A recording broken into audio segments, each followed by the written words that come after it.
In this video, I'll be talking about the 2 key factors that you'll need to consider when buying a camera that will ultimately determine the camera that is best for you. That's coming up.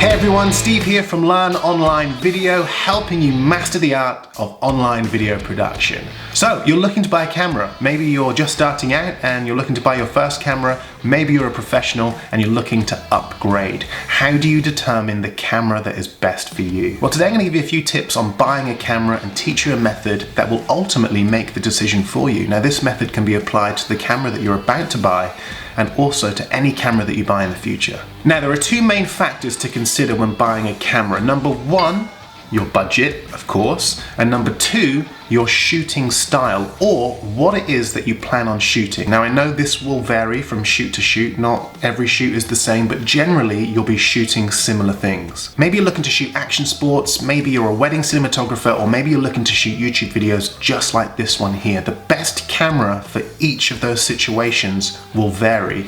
So determining your shooting style and dissecting your shooting style and knowing what it is that you're going to shoot is crucial in picking the camera best for you.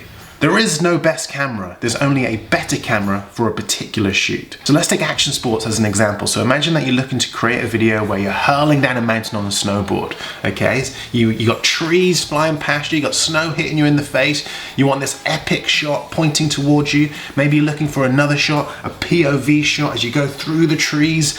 A really good camera to capture that would be this, the GoPro. The GoPro is an amazing option. It's lightweight, it's relatively cheap in comparison to other cameras. It's small, so it travels well. Shoots 4K, shoots slow motion. It's basically indestructible. I've had this thing come off a car traveling 60 miles an hour and there's nothing wrong with it.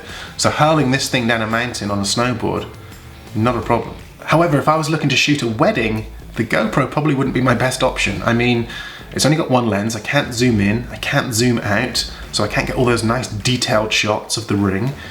It's really faffy, you know, to change all the settings, and not to mention the fact that I'd look really unprofessional. If someone booked me for a wedding and I just showed up with this, I'm gonna look really unprofessional. So in that situation, the GoPro's no good. However, I would be more than happy to shoot a wedding with this little beast, the Sony a7S Mark II. It's got interchangeable lenses, it's lightweight, it's small, incredible in low light, shoots 4K, it's got in-body stabilization, so if I want to get amongst it really quickly and go handheld, I can. This camera is perfect for that situation. So that's not to say that the GoPro is a bad camera, it's just not right for a wedding, and that's not to say that the Sony a7S is a bad camera, but it's probably not the best camera to go hurling down a mountain on a snowboard with. If I hit a tree with this thing, it's probably going to smash into 1,000 pieces and I've lost £3,000. So what has this process taught us? It's taught us that determining your shooting style is crucial in determining what camera is best for you. Here's a fun fact for you. I'm currently shooting this video on a Canon 60D when I have a perfectly good Sony a7S II here. Now, most would argue that this is the better camera, and technically they would be right. But the Canon has a flip out screen, which for me is crucial so that I can see my framing. It just makes shooting these videos so much easier when I can see myself. The Sony doesn't have a flip out screen. So for this situation, the Canon 60D is the better option. Yes, I could get an external monitor and see myself using the Sony, but that just costs more and it's faffier. So how do you determine your shooting style? Well, we keep it simple and we do it in percentages, roughly. If you've been shooting videos for a while, then think about the last 12 months. How often are you shooting at night? How often are you vlogging? How many weddings are you shooting? How often are you shooting in slow motion? Do you need a camera that shoots at a high frame rate? How often are you shooting in low light? Do you need a camera that excels in low light? The last thing I want to see you do is buy a camera with a whole bunch of features that you're not actually going to need. That's just going to be a complete waste of money. The camera that I had before the Sony a7S Mark II was the 5D Mark III, which in its day was a great camera, but I got so sick and tired of coming back from shoots, particularly weddings, which are notorious for having low light, looking at my footage and it all being grainy and horrible. So I knew that the next camera that I bought had to excel in low light. Enter the Sony a7S Mark II.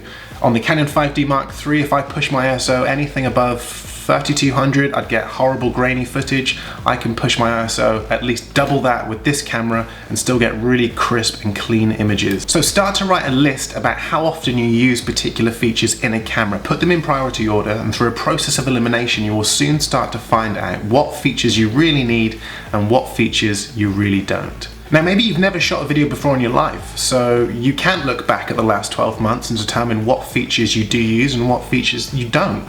Well, don't worry, I've got some advice for you too. Get the absolute most for your budget. Get a full setup, get enough equipment to start the production process. Don't worry about getting the most fancy camera. Now, if you're just starting out and you're not even making any money out of videos yet, then I definitely wouldn't recommend getting this camera. For me, it was a worthy investment because I get paid to make videos and I will see a return on my investment. But if you're just starting out and have £3,000 to spend, then be savvy with your money, invest it wisely. Don't just spend £3,000 on a camera, which, by the way, is for the body only. That doesn't even include a lens. You could buy a Canon 60D like the one that I'm shooting on here, for example. That was £300 on eBay. My first two cameras that I ever bought were secondhand on eBay. Now, just as a little experiment, let's see what else you could get for £3,000 if that is your budget. Okay, let's take the Canon 60D for example.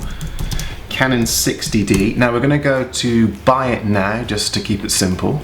So straight away, right at the top here, we've got a Canon 60D for £385, and this even comes with a 24 to 70mm lens. So straight away, for £385, we've got a camera body and a lens.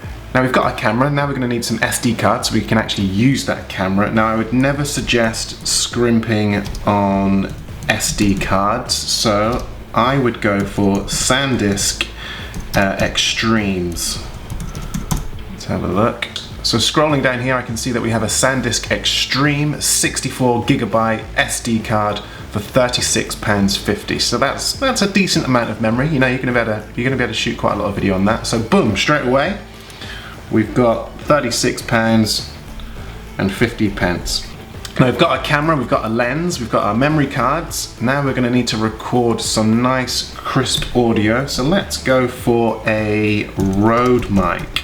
So, like I said, look, we're just starting out. We're not going to get the best microphone available, but we're going to get a pretty good one. Now, Rode are notoriously good.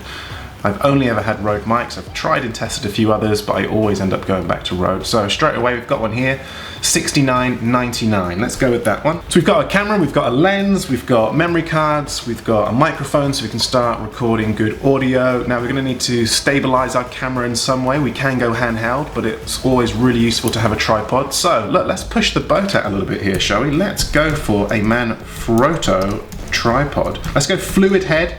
Always get a fluid head tripod. Okay, straight away, right at the top here, Manfrotto, superb condition, £89. Now, of course, you can spend much longer looking at what's available online. This is just a simple way of me showing you what you can get for your money. Now, we're going to want to keep our camera equipment safe and have somewhere to store it and have something to carry it in. So let's look for a DSLR camera bag. And straight away we've got one at the top here, $17.99. That one does look a little bit cheap. I wouldn't scrimp too much on a bag either. Let's have a little look. Okay, this one here doesn't look too bad. Look, I'm not even clicking on these and looking into them in too much detail, but let's go with this one. £28.90. Digital camera backpack. It's waterproof. Comes with a case and a cover. Okay, let's go with that. Now, how about we want to get some glide cam shots? Okay, let's have a look. Let's see if anyone is selling a glide cam. Yes, they are. Okay, right at the top here, we've got a glide cam HD 2000, so that would work for the Canon 60D. £199. And boom, just like that, you've got a full filmmaking kit. So let's just add all this up. So we've got £385 for the camera, £36.50 for the card, $69.99 for the microphone, £89 for the tripod, £28.90 for the bag, and £199 for the glide cam, bringing us to a total of £808.39. So if you did have a £3,000 budget, that would leave you with £2,191.61, which is incredible. That's enough money to go buy your mum some flowers, you could pop down the pub and have a few drinks with your mates, you could go on an epic holiday to Hawaii, you could do whatever you want with that money, put it in the bank and save it for a rainy day. Whatever. The point being is that instead of just buying a camera body with your budget, you've managed to purchase an entire filmmaking kit. So to summarize all of this, there are two key factors when it comes to choosing the camera that is best for you. Number one, your budget, and number two, really important, dissect your shooting style. When you've determined these two things, your choice will be relatively limited. I went through this exact same process 10 months ago, and after I went through the process, I basically had three cameras to choose from: the Sony a7S Mark II, the Panasonic GH5, and the Canon 5D Mark IV. If I could have had a hybrid of all three cameras, I would, but ultimately, in-body stabilization, slow motion, and low light performance trumped the other two cameras and ultimately made my decision for me. So I hope this video has helped and in some way helped you to determine the camera that is best for you. Now, if you need any more advice or you have any more questions about buying a camera, then feel free to message me via Instagram or Facebook, or you could leave a question in the comments section below. And if you haven't already, you can subscribe by clicking this icon here. And if you'd like to watch another video, you can do that by clicking here. But that's it from me. Thank you ever so much for watching, and I will see you in the next video.